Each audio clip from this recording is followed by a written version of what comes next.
Hi there, my name's Anna, and today I'm going to show you how to install Motive Ecommerce Search on your WooCommerce store. So it's really easy. Here are your first steps. It shouldn't take you very long at all. First thing to do is to sign up. And you can see here on our website, you can start your 30-day free trial. It's really easy. Just put your name, shop URL, email, password, and then you'll be asked to confirm your email address. Once you validate it, then you'll come to log into your Motive account, which will bring you to our playboards. This is where you start setting things up, and you have to select obviously which one is your website platform, WooCommerce, of course, download that plugin, and then put in a bit more info about your site.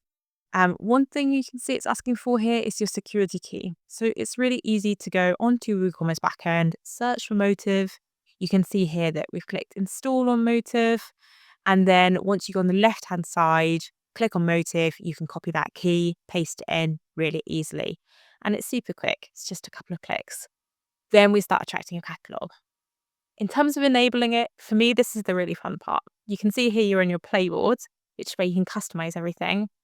In order to enable it, you can see that we've just gone on to settings, click on the different parts where you want to enable the search. So obviously that's your search bar, and then click on the toggle that is enable. And then after that, you'll be able to see it coming up and displaying really nicely like it is here. Well, lovely to meet you. I hope to hear from you soon. Remember that you've always got our support email address here, support@motive.co if you ever need anything.